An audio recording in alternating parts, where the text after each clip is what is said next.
Descubrir. Crear. Aprender. Participar.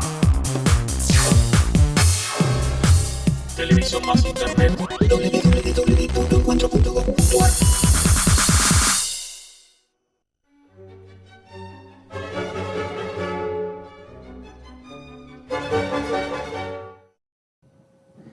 A fines de los 70, solo 3 países de Latinoamérica vivían en democracia.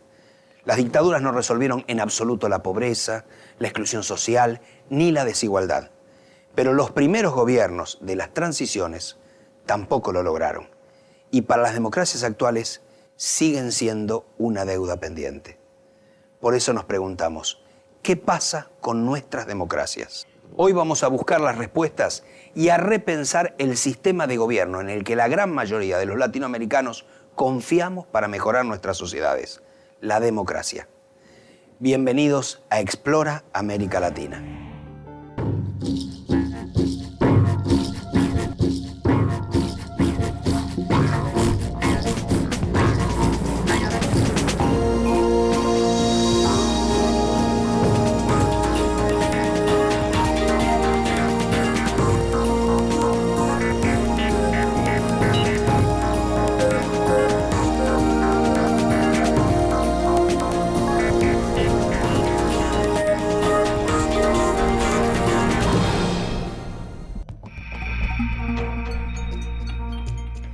A partir de mediados de los 60, la gran mayoría de las democracias latinoamericanas comenzaron a ser derribadas. ¿Por qué fueron cayendo una por una desde entonces? Y a lo largo de los 70, una causa común. Veamos los primeros casos, no casualmente, en los 2 países más grandes de Latinoamérica. En 1964, en Brasil, es depuesto el gobierno encabezado por João Goulart y asume el general Humberto Castelo Branco. O ato institucional número 2 é recebido como consequência natural do processo revolucionário de março de 64. En 1966, el hecho se repite en la Argentina. Cae el presidente Ilia y el gobierno militar del general Onganía proclama la llamada Revolución Argentina. Ha llegado el momento de vivir en plenitud y de crear para nosotros y nuestra posteridad. El futuro será inexorablemente el resultado del esfuerzo común de todos los argentinos de hoy. Ambos golpes inician una larga serie de dictaduras en la región, solo explicables en el marco en el que se producen, el de la Guerra Fría a nivel mundial. América Latina como un ámbito fuertemente involucrado en la política exterior de los Estados Unidos, el patio trasero de una literatura con larga data, alterado por el impacto de la Revolución Cubana, que venía a romper esta regla del juego en la cual se instaura un régimen político de signo contrario en el área de influencia de una de las grandes superpotencias. Ahí mismo en las barbas del tío San aparece una revolución socialista, mucho más inducida en realidad por la torpeza de la política exterior norteamericana que por las convicciones originarias del M26, a decir verdad.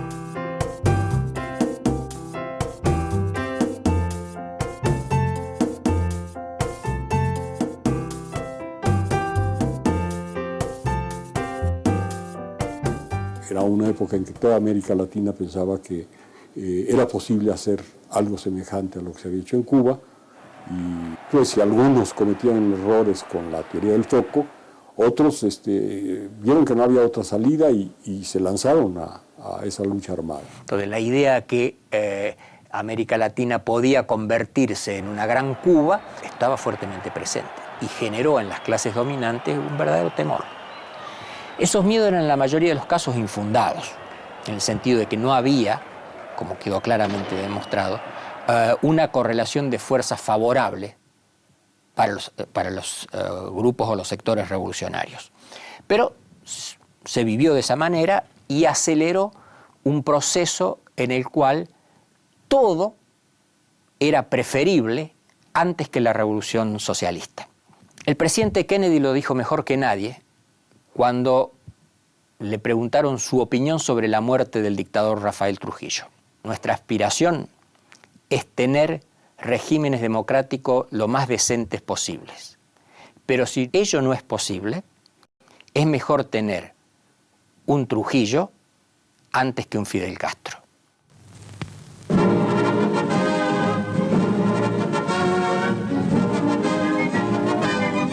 Estamos na base aérea de Washington, momentos antes da chegada do presidente do Brasil.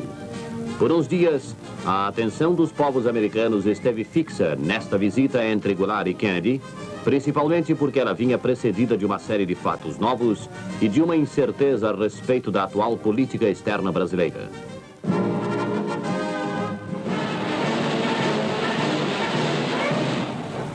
O presidente João Goulart, que defende com ardor as reformas de base, principalmente a reforma agrária, comparece à grande concentração popular e ali expõe os altos propósitos do seu governo nesse sentido. Henry Kissinger dijo en su momento, y este era un hombre de un peso considerable dentro de la política norteamericana, que hacia donde se inclinara Brasil, se iba a inclinar a América Latina. Y entonces esto ayuda a entender por qué el golpe se da primero en Brasil, por qué tiene tanto apoyo inmediato de los Estados Unidos, incluso como se sabe ahora por la desclasificación de documentos del Departamento de Estado, fue preparado con suficiente anticipación.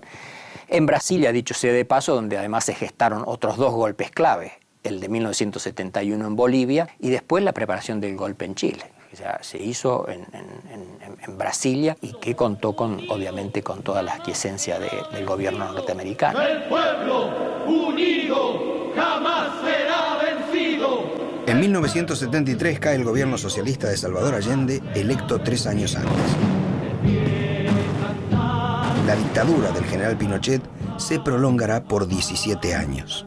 En la Argentina, el golpe del 76 depone a Isabel Perón y da comienzo al llamado proceso de reorganización nacional, que se extenderá por casi 8 años. Los gobiernos militares ya no muestran intenciones de ser transitorios y crear supuestas bases para los regresos democráticos. Las dictaduras llegan para quedarse. Comunicado número 1 de la Junta de Comandantes Generales. Se comunica a la población que a partir de la fecha el país se encuentra bajo el control operacional de la Junta de Comandantes Generales de las Fuerzas Armadas. Firmado Jorge Rafael Videla, Teniente General, Comandante General del Ejército. Ahora se trata de dictaduras que se pretenden fundacionales. Esto se nota muy bien en el caso chileno. Las primeras declaraciones de Pinochet, incluso ahí entre septiembre y noviembre de 1973, son que iban a venir a restaurar la democracia política que se estaba pervirtiendo con la demagogia de la Unidad Popular. Pero pocos meses después, ya en 1974, la idea de que vienen a fundar un nuevo orden político está claramente establecida. En Argentina pasó algo parecido. Esto va añadido o se suma a ese contexto en el cual la idea de la Guerra Fría conlleva además la idea de la guerra total, que es el fundamento de la doctrina de la seguridad nacional, donde ya no hay fronteras, físicas, políticas, las fronteras ahora son fronteras ideológicas, el enemigo no es un enemigo que sea individualizable externamente, que tenga uniforme, orden de marcha, orden de combate, bandera, etcétera, sino que es un enemigo invisible, difuso, está en todos los intersticios de la sociedad y cualquiera, hasta la más inocente abuelita, puede ser considerada potencialmente una enemiga. Esto, que está en la base de la doctrina de la seguridad nacional, definió todo un estilo que desde la Escuela de las Américas se inculcó, además de las técnicas de tortura, desaparición de personas que se heredan de la escuela francesa, a buena parte de la oficialidad de la totalidad de los países latinoamericanos, excepto Costa Rica, que no tiene ejército, y Cuba, que obviamente estaba excluido del sistema. En 1978, en Sudamérica, los generales, o en algún caso un civil designado por ellos, gobernaban en Chile, Argentina, Uruguay, Brasil, Perú, Bolivia, Paraguay y Ecuador. En la mayoría de los casos, los efectos de sus políticas fueron los mismos. Tenemos que hacer un esfuerzo muy grande para darnos cuenta que la misma palabra significa muchas cosas y a veces significa exactamente lo contrario de lo que uno piensa. El caso de la democracia es típico, ¿no? ¿Cuántos regímenes han sido reconocidos como democráticos y al frente de los mismos se encuentran los dictadores más siniestros. Lo interesante de Guatemala es que las famosas dictaduras militares de los años 70, todos los generales que fueron presidentes fueron electos. Los partidos políticos juegan el papel, digamos, nuevamente de ser los presentadores de la tarjeta de presentación del poder real, que era el ejército de Guatemala. Ustedes se ponen a ver a los dictadores que hacían elecciones, ¿verdad? Dicen, bueno, ¿y estos para qué están haciendo elecciones? Y no están eligiendo nada, ¿no? Y representaban la elección y pretendían que se legitimaban con las elecciones, ¿no?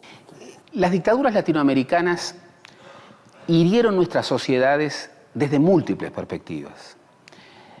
En primer lugar, y nunca lo podemos poner en segundo lugar, generaron heridas terribles desde la práctica de los terrorismos de Estado. Argentina lo sabe mejor que nadie en el Cono Sur, pero también lo sabemos los uruguayos, los brasileños, los chilenos, los paraguayos. Pero también hirieron a nuestras sociedades porque rompieron el contacto con el mundo de nuestras sociedades en el momento en que el mundo vivía una verdadera revolución. Empezaba una revolución científico-técnica, cultural, que transformó en clave inédita el mundo en los últimos 30 años del siglo XX. No teníamos vínculo con lo que ya comenzaba a ser la sociedad red, la sociedad del conocimiento. Y rompíamos sobre todo las redes de investigación. Eso hirió mucho y marcó mucho a las democracias post-dictadura. Si uno piensa en la democracia, en la recuperación de la democracia, que fue el gran tema en los años 80 hasta los años 90 para varios países de la región, lo que vemos es que durante los años duros, durante los que no existían condiciones democráticas, el gran lema de la sociedad civil era eso, ¿no? Recuperar las libertades civiles y políticas. Y jugaron un papel muy importante en la preparación de la transición o de las transiciones políticas. De pronto se toma en serio, ¿verdad?, por parte de muchos latinoamericanos el proyecto democrático.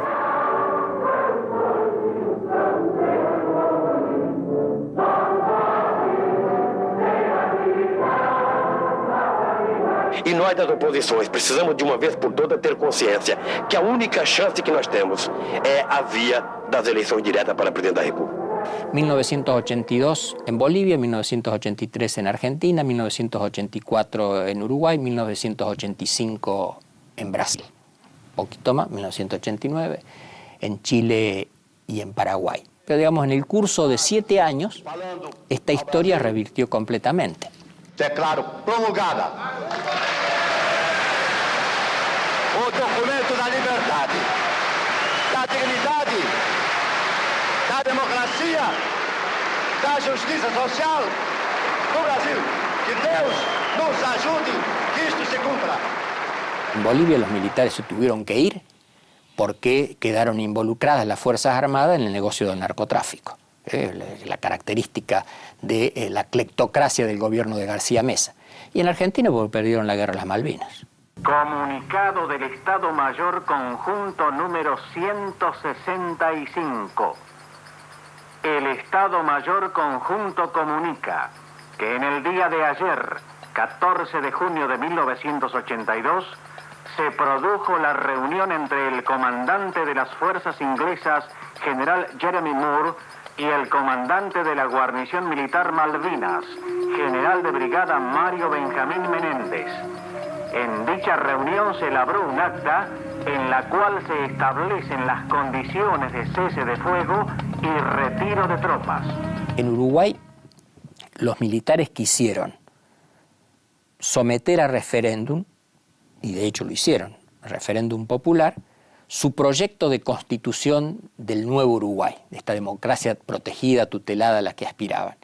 Y en contra de sus previsiones, la mayoría de la sociedad uruguaya lo rechazó. Y esto le puso en una situación de debilidad política que le obligó a negociar con los partidos políticos y cambia no solo las reglas del juego, sino también las características del proceso mismo de transición. ¿Cómo nacen las democracias de los 80? fortalecidas por el apoyo unánime o débiles y condicionadas. La nota dominante es la renuncia a reclamos de carácter más o menos radical. Hay incluso algunos que ni siquiera tenían ese cariz. Yo creo que tiene que ver con un error estratégico importante cometido por todas las dirigencias políticas de nuestros países que condujeron el proceso de transición hacia la democracia, que fueron víctimas, aceptaron o propiciaron una forma de chantaje. No radicalicemos esta democracia porque son tan frágiles que pueden generar una restauración de la dictadura o de la participación de los militares en la política. Esto se vio muy claro en el caso uruguayo y me parece también en el caso argentino, sobre todo después de 1987. A mis camaradas, la Operación Dignidad, cuyo comando asumo desde esta escuela de infantería, es una respuesta a la continua agresión al ejército argentino. ¡Felices Pascuas! Los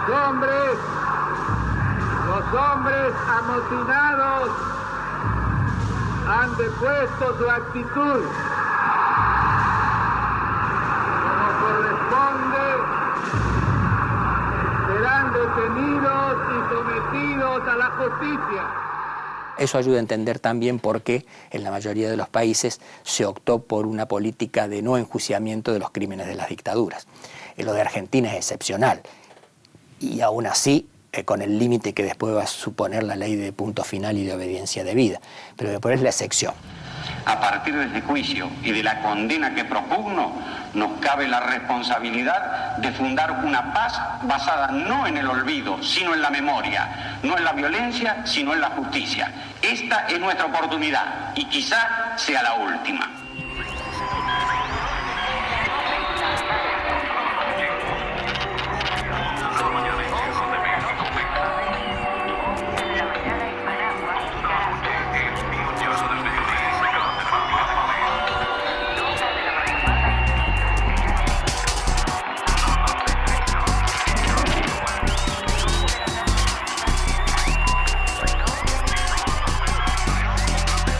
A partir del regreso a las democracias en los 80, ¿qué sucedió en los distintos países? En general, el paso fue de la euforia al desencanto, cuando las políticas aplicadas no mejoraron la forma de vida de amplios sectores. En los años 90, ¿qué tuvimos? Bueno, la aplicación ortodoxa de políticas emanadas del llamado Consenso de Washington y justamente democracias que perdían calidad, perdían intensidad. La economía ortodoxa actúa como si los valores éticos no tuvieran influencia en la economía. Esa visión de la economía generó lo que se llama el modelo del derrame, que se aplicó en la Argentina de los 90 y en toda América Latina con pocas excepciones, y que significaba dejar que el mercado produzca crecimiento económico, sacar el Estado, privatizar la mayor parte de los bienes que se producían por vía pública, y esperar que eso chorree y se derrame en los sectores más pobres para sacarlo de la pobreza. Hoy América Latina tiene mucha más pobreza de la que tenía previamente esas experiencias y tiene muchísima más desigualdad que la que tenía previamente esas experiencias. Es decir, para mucha gente en América Latina, la democracia parece no cumplir con la promesa, ¿no es cierto?, que la ciudadanía pensaba incluida en esta oferta de democracia, que era un mejoramiento de las condiciones de vida. Democracias que se conjugaban, bueno, con fenómenos de corrupción, que se conjugaban con fenómenos de pauperización aguda. Los datos no admiten comentarios. El 44% de los latinoamericanos, 220 millones de latinoamericanos, están por debajo de la línea de pobreza, lo cual ha hecho que en este periodo de democratización, la aplicación de políticas liberales que supuestamente incorporaban al continente al nuevo esquema de globalización liberal, generaban, a contramano de lo que se suponía, una pauperización aguda. O sea, esas experiencias fueron catastrofales para la economía y fueron catastrofales para el capital social y para el capital humano de América Latina. Entre las consecuencias negativas de las políticas de los 90, una en relación con la democracia, fue la marginación de la política de amplios sectores. La exclusión social más tarde o más temprano se traduce en una ausencia de participación en la vida política. Entre otras cosas porque quienes están peor hoy en América Latina tienen la condición de que no están organizados, de que no son ciudadanos, de que no tienen, reitero, el derecho a tener derechos. Cuando no hay qué comer o llevar de qué comer a la casa, está claro que un hombre, una mujer, no tiene tiempo para pensar en la política. Este es uno de los éxitos, además, de las políticas neoliberales, que licuó la política y la decisión y la participación en la toma de decisiones políticas. De allí que un rol fundamental de un gobierno progresista, y esto se ve claramente, por ejemplo, en el diseño de las nuevas políticas sociales ante contextos de emergencia, llámese Hambre Cero en Brasil o llámese el Programa Nacional de Emergencia Social en el Uruguay. El primer punto, para no caer en el mero asistencialismo, es justamente programas que induzcan la autoorganización independiente de esta población no organizada.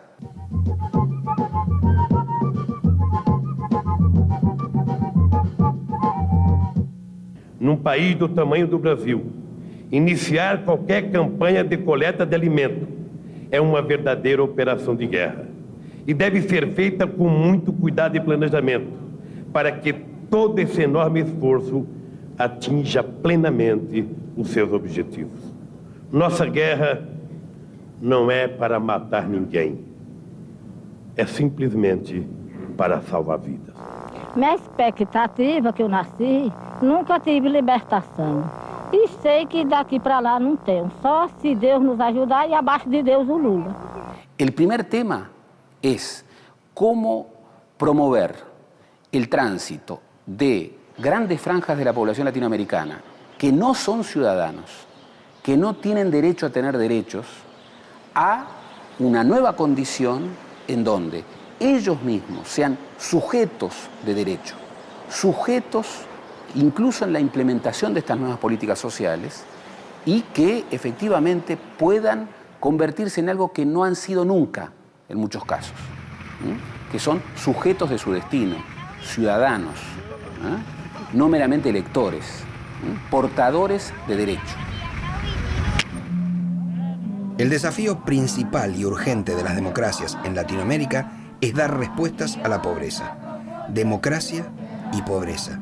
Dos términos cuya relación es fuente de debates y polémicas. Una tendencia muy constante en América Latina ha sido por parte, sobre todo de los sectores de la derecha, ha sido insistir en que en la pobreza no hay democracia. No estoy para nada convencido de eso, puesto que como la pobreza va a continuar por el tiempo previsible, o se democratiza la pobreza o no hay salidas reales para la instalación pacífica de los regímenes democráticos. Lucha contra la pobreza es un problema absolutamente central en la agenda de la democracia en América Latina. La democracia tiene su sustento en la libertad, pero tiene su pilar central en que es un sistema que respeta la dignidad de la gente. Y la pobreza es un atropello feroz contra la dignidad de la gente. Creo que en este momento es muy difícil que en la pobreza haya democracia, pero sí la hay en la medida en que los pobres están votando y en que los pobres tienen causas. Evo Morales gana por la convicción de los bolivianos de que en la pobreza hay democracia. En lo particular estoy convencido de que si no se acepta que en la pobreza puede haber y hay democracia, no se avanza. Las 20 provincias, como departamento vanguardia en los movimientos sociales, te hacemos entrega de nuestro instrumento de guerra. Los analistas, según sus particulares puntos de vista, hablan de distintas democracias, formales, electorales, sociales, políticas o de democracias de diferentes grados. Solo conociéndolas podemos identificar las democracias de la región, pensar en cuáles son las deudas del sistema en América Latina y a qué tipo de democracias aspiramos. Por un cambio que nos favorezca a todos. Menem, presidente. Lo que usualmente se llama la democracia formal es aquella que se fue constituyendo sobre la base del modelo de la democracia liberal representativa proveniente del mundo europeo, pero sobre todo en su versión norteamericana, que fue la que finalmente terminó modelando la idea de una democracia reducida casi a la presencia de ciudadanos que periódicamente convergían en el acto de definir quiénes eran sus nuevas autoridades, cualquiera fuera el rumbo. Un primer nivel muy elemental es la llamada democracia electoral. Las elecciones son más o menos limpias, más o menos transparentes, nunca demasiado limpias ni demasiado transparentes, por el tema del financiamiento ilegal de los partidos políticos, el costo de las campañas, pero eso sería, digamos, el grado más elemental de la democracia. Democracia es un nombre muy genérico, al modo. Una democracia en un país donde 15 familias controlan más del 60% del Producto Bruto es una democracia de baja intensidad, porque hay una simetría de poder total. Luego tenemos un grado más evolucionado, que es la democracia política, en donde no solamente tenemos estas elecciones, sino además tenemos un juego de las instituciones políticas que garantizan, ¿verdad?, la adecuada representación de las preferencias de los ciudadanos. Eso prácticamente no existe en nuestra región. Hay una cosa, Mariano, que no le podemos ocultar a nuestro pueblo. El Poder Judicial es independiente, pero evidentemente hay una cierta dosis en el Poder Judicial de poder político. Y esa dosis está en la Suprema Corte de Justicia de la Nación. Una democracia en donde hay sectores significativos de clase media es una democracia de media intensidad. Luego tendríamos una democracia social, que es un grado más avanzado todavía, en donde tendríamos un conjunto de derechos ciudadanos, ¿verdad? O sea, una democracia de ciudadanos, de verdad, gente que es titular de derechos políticos, sociales, económicos. Poder popular, para que así podamos tener una participación en todos los eventos. ¿Qué significa eso? A través de la Contraloría Social. Y Contraloría Social en Venezuela significa que tenemos que ver con el gasto público, somos los controladores de salud, para que los índices de corrupción vayan disminuyendo, y eso es lo que estamos haciendo. Una democracia de alta intensidad no es fácil. Una democracia de alta intensidad es una democracia donde la gente realmente tiene libertad. Un fenómeno asociado a la pobreza es ineludible al hablar de las democracias en Latinoamérica: la desigualdad, la brecha entre pobres y ricos, hoy la más profunda de todas las regiones del mundo. África es el continente más pobre del planeta, pero Latinoamérica el más desigual. El 10% más rico de América Latina tiene el 50% de todos los ingresos y el 10% más pobre tiene el 1.6% de todos los ingresos. Eso significa una distancia mayor a 50-1. En Italia la distancia es 13-1. En Estados Unidos, que es el país más desigual de los países desarrollados, es 17-1. En Noruega es 3-1. Corea es 8-1. En América Latina más de 50-1. Esa distancia feroz, esa desigualdad feroz, primero es antiética desde ya. Y en efecto, ahí está uno de los puntos cruciales que atraviesan o al que se enfrentan los regímenes democráticos en la actualidad. En América Latina no es que hay pobreza y hay desigualdad. Hay pobreza porque hay desigualdad. No son dos variables que funcionen independientemente y se conectan por allí, sino que una razón central de por qué un continente tan rico tiene tanta pobreza es la desigualdad. En América Latina reina el accidente de nacimiento. Si alguien nace en una familia del 10% más rico de la población, tiene la posibilidad de vivir como alcanzar los logros de un niño que nació en Suiza, por ejemplo. Si alguien que nace en el 10% más pobre de la población, no va a poder completar la escuela primaria. Es el 80% de los chicos que vienen de padres en América Latina que no terminaron la primaria, tampoco terminan la primaria. Y no va a poder completar la escuela primaria no porque no tenga las capacidades intelectuales, sino porque va a ser un niño que trabaja. El 20% de todos los niños de América Latina menores de 14 años de edad trabajan. Va a ser un niño que en 25% de los casos va a tener desnutrición en América Latina.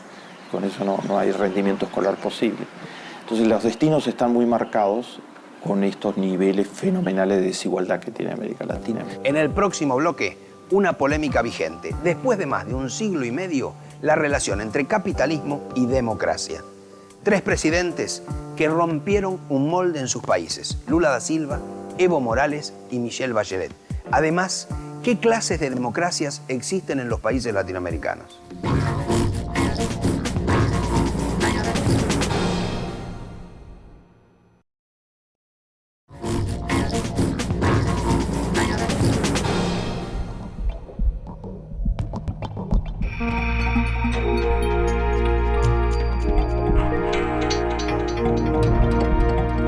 Cuando hablamos de desigualdad económica solemos pensar en los pobres, en los indigentes, pero vale la pena mirar el otro extremo. Un informe mundial sobre riqueza a mediados del 2002 mencionaba que a pesar de la crisis, los ricos mostraron una gran habilidad para seguir acumulando dinero. Según el informe, en la región hay 280.000 personas con más de $1 millón en activo. ¿De dónde son la mayoría de esas personas? Brasileños y mexicanos. El crecimiento de la riqueza de los ricos latinoamericanos fue del 8%, el doble de la media mundial y muy superior a la de los norteamericanos y europeos. En ese periodo, 150 millones de habitantes de la región intentaban sobrevivir con menos de $2 diarios. Acá en México tenemos un ingreso per cápita de alrededor de $6.500 al año, que no es una cifra mala, de hecho es la cifra más alta de la región latinoamericana, pero si uno empieza a desagregar por estados, por sectores sociales, uno se da cuenta que en México, como en otros países latinoamericanos, hay sectores que viven con condiciones de vida muy semejantes a la de gente que vive en Italia o en Hong Kong o en Alemania, y otros que viven con, digamos, niveles de vida que son comparables a algunos países subsaharianos. Entonces tenemos una desigualdad absolutamente tremenda, y esta desigualdad es efectivamente, repito, el principal freno a una reducción continua de la pobreza. Puede reducirse sustancialmente la pobreza. Chile es un ejemplo clarísimo. La pobreza en Chile bajó de un modo considerable.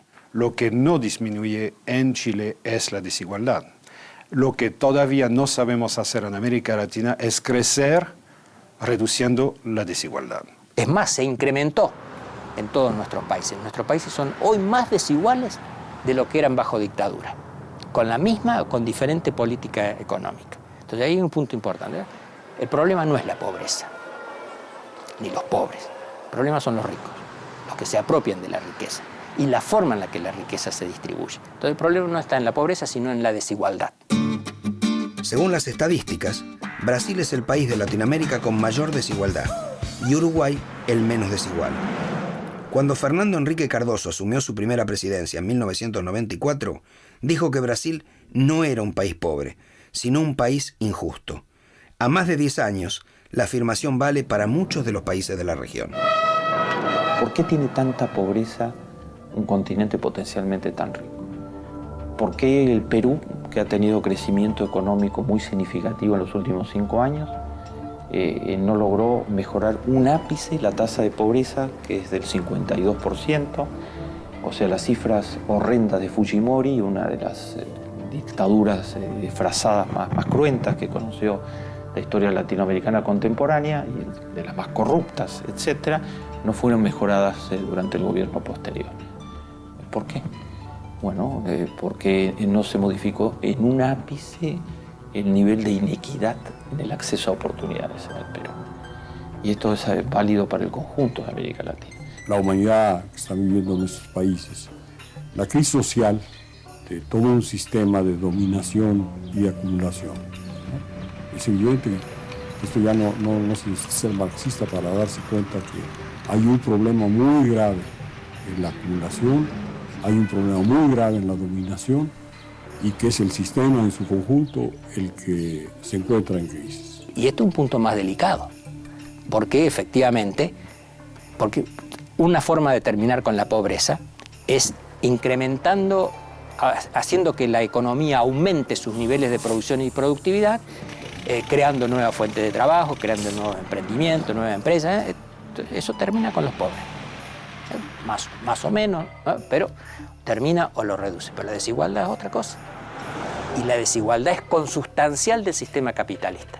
Y ahí es donde se junta el elemento teórico más fascinante de analizar y más difícil, que es cuál es la relación real que existe entre capitalismo y democracia, que es una discusión que lleva más de un siglo y medio, si no 2, y en la que todavía no hay un acuerdo, pero donde sí parece claro que efectivamente esa relación sirve para que la democracia encubra bajo un manto de igualdad formal lo que la realidad de la economía y la sociedad capitalista genera como desigualdad. Mercado, democracia e integración sigue muy vivo como un desafío. Como sigue muy vivo adentro de los países nuestros las relaciones democracia y mercado. Como también sigue más vivas todavía las incomprensiones frente al tema de qué significa eso. La relación entre capitalismo, economía de mercado y democracia evidentemente es una relación muy compleja. Normalmente la ideología dominante presenta a la democracia como la otra cara de la economía de mercado. La realidad es que la economía de mercado lo que ha producido en América Latina en los últimos años ha sido una increíble erosión de la fe en los valores democráticos y una insatisfacción con el funcionamiento de nuestras economías y de nuestros sistemas políticos muy grande. Lo que hay que hacer son adaptaciones, readaptaciones y ver cómo frente a las condiciones actuales se puede actuar con los valores que son los de la democracia, los de una mejor distribución de renta, solidaridad social, en fin, estos que son valores más permanentes y todavía hay mucha incomprensión en esta relación. Le voy a dar un dato muy significativo. Una encuesta muy reciente, levantada en 18 países de América Latina, demuestra que apenas el 19% de la población de América Latina, esto sobre una muestra de casi 20.000 personas en toda la región, en 18 países de la región, apenas el 19% demuestra estar satisfecho con la economía de mercado. La experiencia de América Latina, con 25 años de aplicación irrestricta de políticas de libre mercado en América Latina, demuestran que esas políticas han erosionado, tal vez irreparablemente, la credibilidad en las instituciones y en el mismo ideal democrático. México no vivió los procesos que conocimos en el sur del continente, los golpes militares y los regresos democráticos. Sin embargo, durante 7 décadas, el poder fue monopolizado por el PRI, el Partido Revolucionario Institucional, que recién en el 2000 fue vencido en las urnas por el PAN, que volvió a imponerse en el 2006 en una polémica elección. En México, como una forma de medir la satisfacción con la democracia, simplemente preguntamos: ¿existe la democracia en su país? Vivimos en una democracia artificial, ¿no? Que únicamente los stops o los comerciales dicen que vivimos en democracia, pero yo creo que no vivimos en democracia. La democracia pues casi no se ve tanta reflejada acá, pues. Creo que no está tan perdida la democracia aquí. Si se viviera en democracia, pues viviéramos todos mejor. Hay muchas trampas en las elecciones, hay muchos políticos elegidos por dedazo. Es muy buen sistema, nada más que faltaría aplicarlo. En una sociedad la gente confía poco, mucho o nada en la otra gente. Y eso tiene que ver, eso no viene dado, eso tiene que ver con la experiencia histórica de una sociedad, con lo que le ha pasado. Por ejemplo, en la Argentina de los 90, en la Argentina menemista, los niveles de confianza eran bajísimos, porque la desconfianza venía de la relación con el viciamiento total de los valores más básicos de funcionamiento de una sociedad. Frente a montos gigantescos de corrupción desde las alturas del poder, eso desde ya es un destructor de confianza en el conjunto de la sociedad. La corrupción siempre tuvo buenos amigos. Indiferencia, complicidad, impunidad. El poder político respalda la acción de la justicia. No sea espectador de la decadencia ética del país. Participe en la reconstrucción del hombre argentino. Recuerde, en la Argentina de hoy, nadie tiene coronita. Es un mensaje del Partido Justicialista. Yo planteo que los valores éticos son decisivos para la economía y para la sociedad en su conjunto. Y que si una sociedad se plantea valores éticos importantes, eso no se plantea por ley, eso se plantea a través de la cultura, de la educación, de las autoexigencias de una sociedad, etc. Y avanza hacia ello, la economía va a funcionar muchísimo mejor. Y esos valores éticos tienen que encarnarse en prácticas éticas por parte de todos los actores sociales. Construir confianza en una sociedad es muy importante moralmente, mejora la calidad de vida de todos. Nosotros confiamos en nuestros vecinos, si confiamos en el presidente, si confiamos en los líderes políticos, económicos, sociales, etc., mejora la calidad de todos.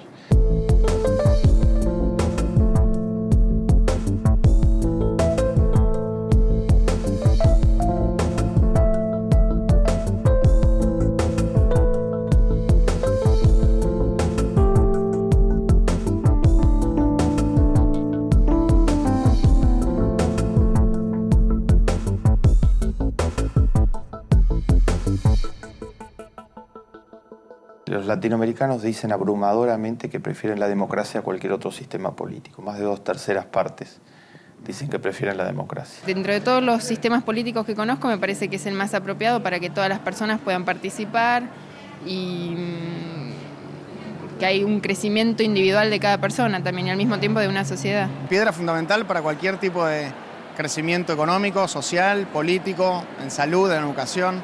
La democracia es fundamental. Es perfectible, tiene sus falencias, pero es lo mejor que conocemos, así que me parece que hay que tratar de respetarlo y apoyarlo. Pero cuando se les pregunta qué piensan del sistema democrático que están viviendo, el que viven en su país, 2/3 partes están totalmente insatisfechos con el sistema democrático. Tiene carencias. Creo que el hambre, la exclusión social y todo ese tipo de cosas no la ha podido contener. Unos cuantos nada más tienen la democracia y los demás están padeciendo hambres, pobrezas, no hay trabajo, aunque sean profesionistas, no hay trabajo para la gente, pues. Entonces están desconformes no con la democracia como sistema político, sino con la calidad de la democracia que tiene. Que la democracia la hace la gente que tiene el poder y la gente que tiene el dinero. Para ser una democracia tiene que ser algo más, no globalizado, sino más integral, más social, más mirar en todos los segmentos de la sociedad a dónde está la parte débil y equilibrarla un poco.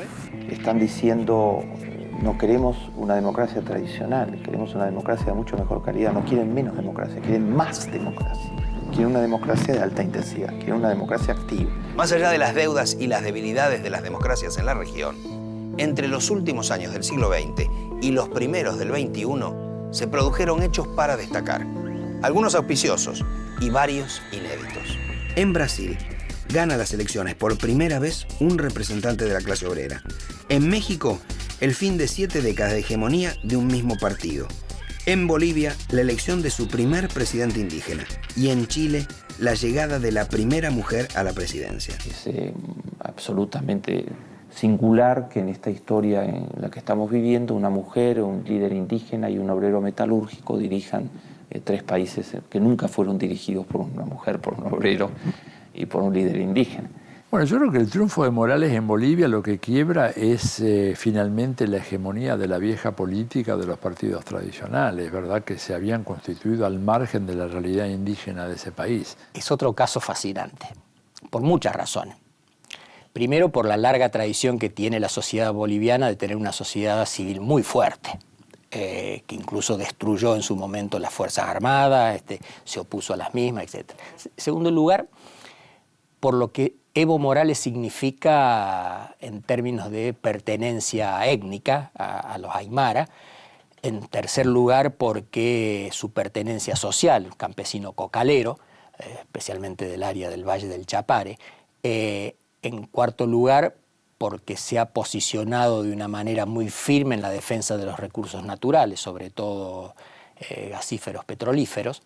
En quinto lugar, porque levanta una posición de dignidad nacional frente a las pretensiones de los Estados Unidos desde A, quitarle las armas que se le transfirió en su determinado momento al Estado boliviano, o B, exigirle que termine el cultivo de la hoja de coca, cuando en realidad lo que hay que terminar es con el consumo de la cocaína, que es una cuestión bien distinta del cultivo de la coca. La otra cuestión que me parece interesante es que el triunfo político de Evo Morales, que es un triunfo además incuestionable por la magnitud numérica en la primera vuelta, que implica potencialmente la incorporación de los pueblos originarios organizados políticamente a la lucha por conseguir posiciones de poder.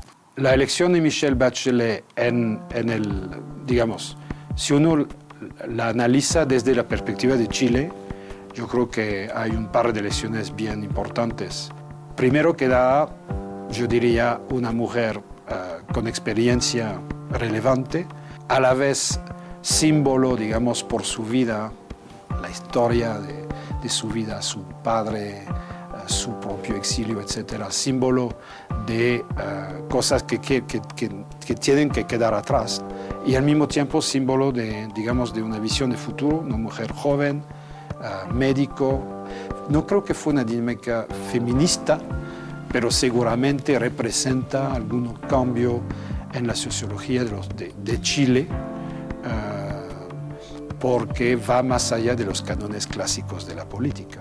Ahora, ¿eso se puede repetir en otros países de la región latinoamericana? Seguramente que sí. En la América Latina se está planteando la lucha por la liberación de nuestros países respecto de las formas de opresión colonial y neocolonial, la lucha por la democracia, no solo como gobierno del pueblo, con el pueblo y para el pueblo, sino como la formación del pueblo para que sepa cómo se toman decisiones políticas, por qué se toman decisiones políticas y participe más y más en la toma de decisiones políticas. Pero a esas dos luchas se añade una tercera, que es por el socialismo y que pues representa un gran reto para los pueblos latinoamericanos, al que están respondiendo cada vez más en condiciones muy difíciles, muy dolorosas, pero con aportaciones impresionantes, ¿verdad? Como la de Bolivia, con el MAS y el triunfo de Evo Morales, como este movimiento nuevo de Venezuela, este nuevo bolivarismo en que, lejos de convertirse en un populismo como pretenden sus enemigos, constituye un nuevo esfuerzo en el que se involucran las fuerzas militares para un proyecto en el que el pueblo tiende a organizarse más y más, tiende a educarse más y más y tiende a participar más y más.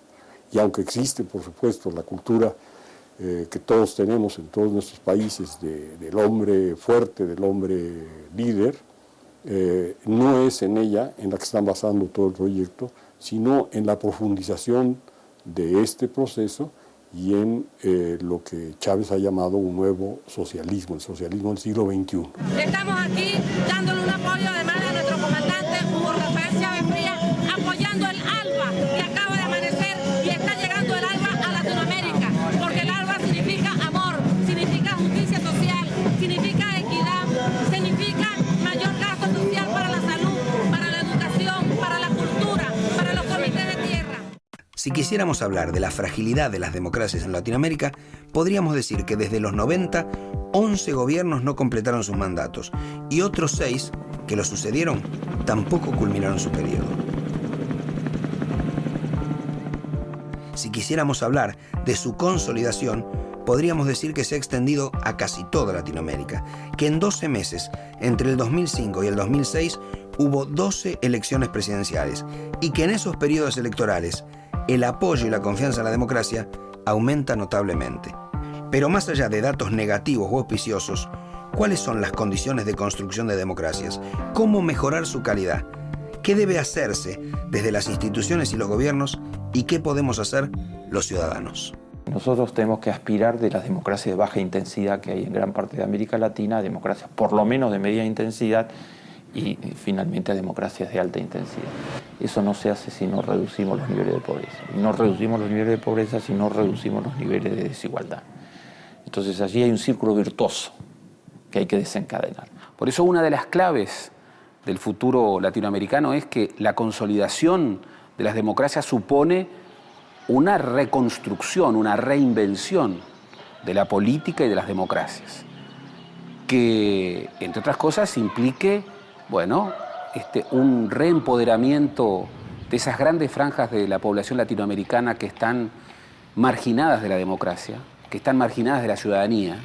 Por eso es una instancia, es una encrucijada muy particular para las democracias latinoamericanas muy debilitadas, que para seguir mereciendo el nombre de tales deben impulsar políticas profundamente y radicalmente transformadoras. Una democracia más activa genera apoyo para políticas a favor de los pobres y a favor de la equidad. Esas políticas son las que hacen que una democracia pueda ser más activa. Ese es el círculo virtuoso que estoy hablando. Lejos de estar en momentos de abdicación de la política, este momento de América Latina es un momento que requiere una reivindicación de la política. Obviamente, los viejos partidos están profundamente desafiados en su identidad y en su capacidad de representar las causas populares. Pero la idea es crear nuevos partidos o que los viejos partidos se reformulen en clave renovadora. Pero también la sociedad civil es un actor importante que mantiene un rol, digamos, protagónico en todo lo que es lucha contra la pobreza, vela por un mejor cumplimiento de los derechos humanos, está en muchos frentes que avanzan despacio, por ejemplo, derechos de la mujer, todo el tema de la sustentabilidad ambiental. Entonces, sí, la sociedad civil cumple un rol muy importante. Lo que seguramente más le falta es un nivel, digamos, de reconocimiento que lo convierta en lo que llamaba yo, digamos, ser un interlocutor válido en la discusión de las políticas públicas, ¿no? Poder entrar en un tipo de democracia que, manteniendo su carácter representativo, es decir, con los parlamentos, con digamos, todo el carácter institucional de la democracia, permitiera a la ciudadanía poder expresarse a través de cauces adicionales. Estos cauces adicionales son las organizaciones de la sociedad civil. Pero en muchos países le falta este carácter orgánico para poder incidir en forma permanente en algunos ámbitos fundamentales de la política. Y el desafío para mí más importante para los latinoamericanos de nuestros días es el que proviene de una cultura de la parálisis, que es la peor de las herencias coloniales, que nos enseña a aceptar la realidad y que nos prohíbe cambiarla. Entonces hay que romper esa estructura de la impotencia, hay que ser capaces de salir de eso. Y para eso tenemos que juntarnos. O nos unimos o estamos fritos. En la soledad no podemos. Como decía un periodista norteamericano allá por los años 70, que tenía un programa muy interesante en radio, y todos los días terminaba con lo mismo. Decía, ¿a usted no le gustan las noticias que acaba de escuchar? Salga de su casa y haga otras. Hágalas usted mismo. Y yo creo que de eso se trata, de ser capaces de producir nosotros, con nuestros actos, noticias de cambio de la realidad que no nos gusta.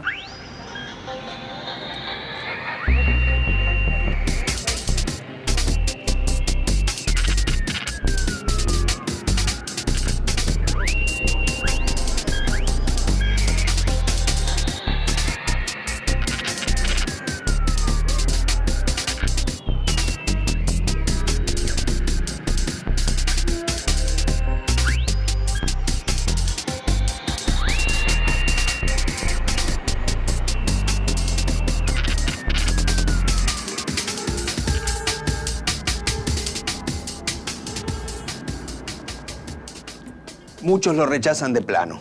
Algunos dudan, otros la aceptarían. Pero más allá de las respuestas y su análisis, lo deseable sería ni siquiera tener que plantear las alternativas.